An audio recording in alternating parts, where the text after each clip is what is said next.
मंथन होगा। तो स्क्रीनिंग कमेटी के 3 सदस्य अभी उदयपुर में हैं और सभी नेताओं से वहां पर मुलाकात करेंगे और टिकटों को लेकर यहां पर मंथन होगा। एआईसीसी स्क्रीनिंग कमेटी का तीसरा दिन है। हम उदयपुर में आए हैं। हमारे साथ हमारे एआईसीसी स्क्रीनिंग कमेटी के 2 और सदस्य माननीय गणेश गोंदियाल जी और हमारे अभिषेक दत्त जी, साथ ही में हमारे एआईसीसी के संपादक वीरेंद्र सिंह राठौर जी आए हुए हैं। हम उदयपुर में हमारा जो 3 जिला है, बांसवाड़ा, दुर्गापुर और प्रतापगढ़, वहाँ के ज्येष्ठ जो हमारे वरिष्ठ कांग्रेस के नेतागण हैं, विधायक, पूर्व विधायक, पूर्व सांसद, उन सभी से वर्तमान की स्थिति की राय जानने की आज हमारी प्रयत्न रहेगी। जैसे कि आपने देखा होगा कि पहले 2 दिन हम जयपुर में थे, आज हम स्वयं एआईसीसी की स्क्रीनिंग टीम उदयपुर आई है। यही हमारा मकसद है कि क्षेत्रों में जाके, प्रांतों में जाके, जिलों में जाके हम विचार विमर्श सभी से करें। आज प्रारंभिक जो स्तर पे हम लोगों का विचार विमर्श होगा हमारे वर्तमान और पूर्व विधायकों और सांसदों के साथ।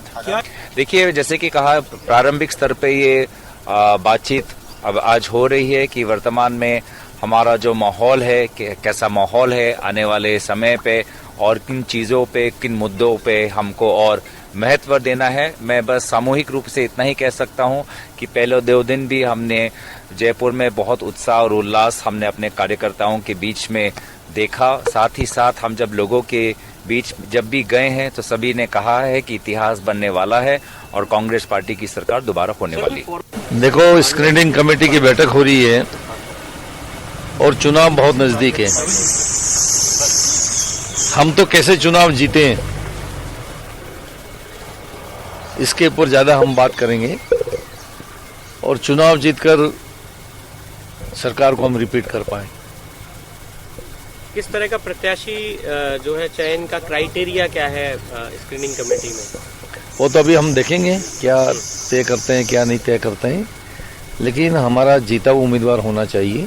सब लोगों को पता है कि कांग्रेस के पक्ष में हवा चल रही है। प्रत्येक आदमी चाहता है कि मुझे टिकट मिले और मैं जीतूं। कांग्रेस की जीत की तरफ एक लहर है, उसका परिणाम है कि ज्यादा से ज्यादा प्रत्याशी आ रहे हैं। और कपिल उदयपुर से हमारे साथ जुड़ गए हैं। कपिल, क्या अपडेट स्क्रीनिंग कमेटी को लेकर?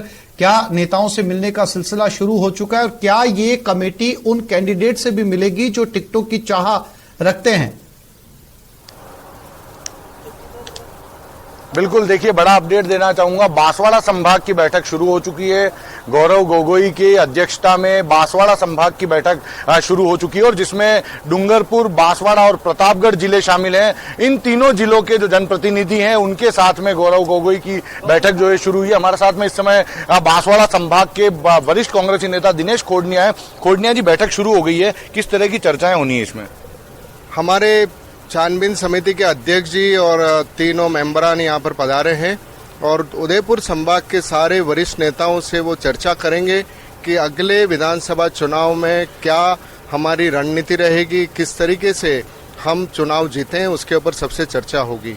पिछले 5 साल के अंदर अशोक गहलोत जी की सरकार ने जो काम किए हैं वो धरातल पे उतरे हैं, नहीं उतरे हैं और अभी भी हमारे पास समय है कि कार्यकर्ताओं को एकजुट करके किस तरीके से भारतीय जनता पार्टी का मुकाबला किया जाए, उसके ऊपर आज सबसे चर्चा करेंगे। घोषणा पत्र में कौन से विषय आने चाहिए उसके ऊपर आज चर्चा होनी है और हमारा कैंपेनिंग किस तरीके से चलेगा उसके ऊपर सभी वरिष्ठ लोगों से बैठ करके चर्चा की जाएगी। माहौल तलाशने भी आए हैं तो किस तरह का माहौल नजर आ रहा है? सबको पता है, पूरे हिंदुस्तान को पता है कि राजस्थान के अंदर सरकार रिपीट हो रही है। पहली बार देश के इतिहास में, राजस्थान के इतिहास में ऐसा हो रहा है कि चुनाव 30 दिन बाद चुनाव आने वाले हैं, लेकिन एक जगह एंटी इनकम्बेंसी सरकार के खिलाफ नहीं है, एक व्यक्ति नाराज नहीं है। तो निश्चित रूप से अब की बार सरकार वापस आ रही है, उसमें तो कोई दो राय नहीं कि यहाँ पर अशोक गहलोत जी के नेतृत्व में फिर कांग्रेस की सरकार बनेगी। बिल्कुल धन्यवाद खोडनिया जी। देखिए बहुत बड़ी बात दिनेश खोडनिया ने जो है वो साझा की है। उन्होंने ये स्पष्ट किया है कि ये जो बैठक है, इस बैठक के अंदर आगामी समय में जो कांग्रेस घोषणा पत्र तैयार करेगी उसको लेकर भी क्या क्या मुद्दे उसमें शामिल किए जा सकते हैं, इसको लेकर भी यहाँ पर मंथन किया जाएगा। शुरुआती दौर में ये बैठक जो है बांसवाड़ा संभाग की शुरू हुई है और दोपहर बाद में बैठक उदयपुर संभाग की शुरू होगी, जिसमें उदयपुर, राजसमंद, चित्तौड़गढ़ और भीलवाड़ा जिले को शामिल किया गया। उसको लेकर यहाँ पर जो है वो बैठक चलेगी।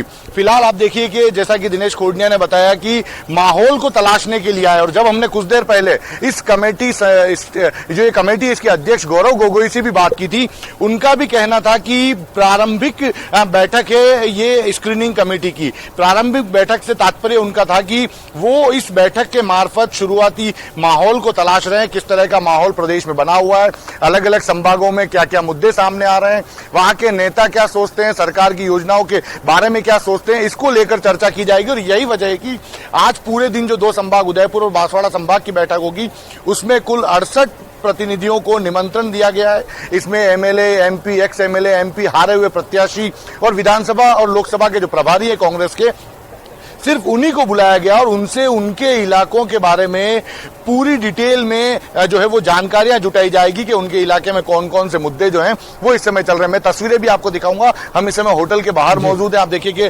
सुरक्षा के चाक चौबंद इंतजाम हैं, पुलिस का जाब्ता यहाँ पर तैनात है और अंदर जो है वो गौरव गोगोई इस स्क्रीनिंग कमेटी के अध्यक्ष है, वो मौजूद हैं। 2 सदस्य जो है वो गणेश गोंडियाल और अभिषेक दत्त, वो इस कमेटी के जो मेंबर है वो भी अंदर मौजूद है। और बांसवाड़ा संभाग की बैठक जो है सबसे पहले शुरू हुई है, जिसमें बांसवाड़ा, उदयपुर और बांसवाड़ा, डूंगरपुर और प्रतापगढ़ जिले के जो जनप्रतिनिधि यहां पर बुलाए गए थे उनके साथ में वार्तालाप गौरव गोगोई का शुरू हो चुका है। दिनेश खोडनिया ने भी स्पष्ट किया था और गौरव गोगोई ने भी ये चीज जो है जो पूरी डिटेल में तो नहीं बताई, लेकिन उन्होंने स्पष्ट कर दिया था कि हालांकि ये प्रारंभिक चरण है, इसके बाद में जो स्क्रीनिंग कमेटी है वो दावेदारों से भी मुलाकात करेगी, लेकिन सबसे पहले प्रदेश के माहौल को तलाशने के लिए जो स्क्रीनिंग कमेटी है वो निकली है। संभाग वार जो इसकी जो बैठकें हैं वो चल रही है। आज उदयपुर बांसवाड़ा संभाग का नंबर है और यहाँ की जमीनी जानकारियां जुटाने की कोशिश स्क्रीनिंग कमेटी करेगी। और सबसे महत्वपूर्ण आप देखिए कि बेहद महत्वपूर्ण है ये जो संभाग है उदयपुर और बांसवाड़ा संभाग बेहद महत्वपूर्ण आ जाता है, क्योंकि सत्ता में जाने का रास्ता मेवाड़ और वागड़ से होकर निकलता है। तो ये एक बड़ा महत्वपूर्ण इलाका हो जाता है किसी भी राजनीतिक दल के लिए कि वे इस इलाके में पूरी तैयारी के साथ में आए। और हम अगर पिछले कुछ महीनों की बात करेंगे तो आप देखिए कि मुख्यमंत्री अशोक गहलोत ने भी इस इलाके को बेहद गंभीरता से ले रखा था और पिछले 3 महीने में लगातार मुख्यमंत्री ने इस इलाके में दौरे किए हैं,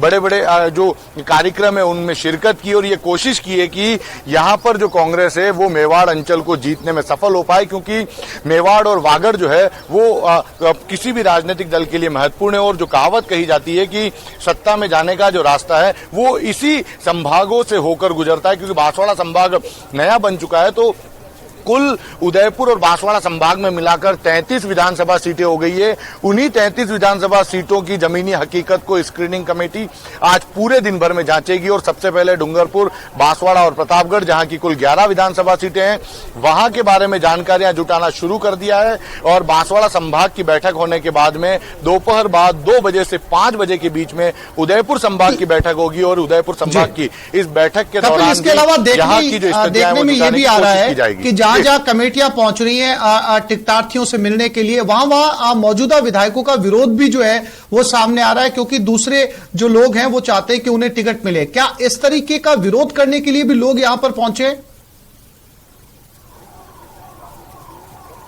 देखिए इस तरह की यहाँ पर मैं आपको कुछ तस्वीरें बाहर से भी दिखाने की कोशिश करूंगा। आप देखिए कि इस समय ये होटल के अंदर का परिसर है और यहाँ पर जो बैठक है वो अंदर शुरू हो चुकी है। हालांकि अंदर किसी को प्रवेश नहीं दिया जा रहा है। बाहर की अगर हम बात करेंगे तो दावेदारों को बैठक के अंदर प्रवेश नहीं दिया गया है।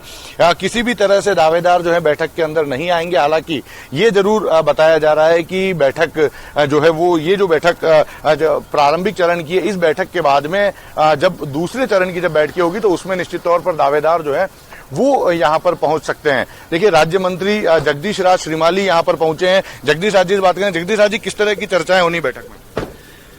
हमारे पार्टी के हाईकमान द्वारा स्क्रीनिंग कमेटी के आज 3 महत्वपूर्ण पदाधिकारी उपस्थित हुए हैं, संभाग की 28 सीटों के बारे में राय मशवरा करेंगे और हर एंगल से सोचेंगे कि पार्टी की सीट के लिए कौन जीतो और कौन मजबूत उम्मीदवार है, और इसके लिए सभी समीकरणों पर समीक्षा करने के बाद ये अपने विचार लेकर पार्टी के हाईकमान तक पहुंचाएंगे, जिसके बाद बैठकर ऊपर दिल्ली में निर्णय हुआ जाएगा कि कौन प्रत्याशी हमारे लिए उपयुक्त सीट जीतने वाला है। विधायकों के विरोध भी हैं, तो ऐसे में ये विरोध भी यहाँ पे दर्ज कराए जाएंगे? नहीं, या तो आंतरिक बैठक है, इसमें कोई विरोध वाली बात नहीं है। पक्ष और विपक्ष जीतने वाले कैंडिडेट के पक्ष को रखा जाएगा और उसकी माइनस कमी है तो वो दिखाई जाएगी। इसमें कोई वहां पर वो विरोध वगैरह नहीं है। ये तो एक जीतो उम्मीदवार है तो उसके जीतने की क्या खूबियां है और हारने वाला है तो हारने के क्या कारण है, ये बताए जाएंगे। ये बैठ के विचार विमर्श किया जाएगा कि जिसमें एक अच्छा उम्मीदवार, जीतो उम्मीदवार और पार्टी को सशक्त ताकत देने वाला उम्मीदवार आ सके। बिल्कुल, तो ये जगदीश राज श्रीमाली जो कि विधानसभा राज्य मंत्री का दर्जा है, और इस बैठक को इन्होंने विधानसभा चुनाव 2023 के मद्देनजर बेहद महत्वपूर्ण माना है, क्योंकि इसी बैठक के मार्फत जो कांग्रेस है वो अपने दावेदारों की सूची जो है तैयार करने का प्रयास शुरू करेगी, क्योंकि यहीं पर जो नेता यहाँ पर आ रहे हैं वो अपने अपने इलाकों के बारे में कपिल, इस बैठक पर आप नजर बनाए रखिएगा, अपडेट आपसे लेते रहेंगे। फिलहाल तमाम जानकारी के लिए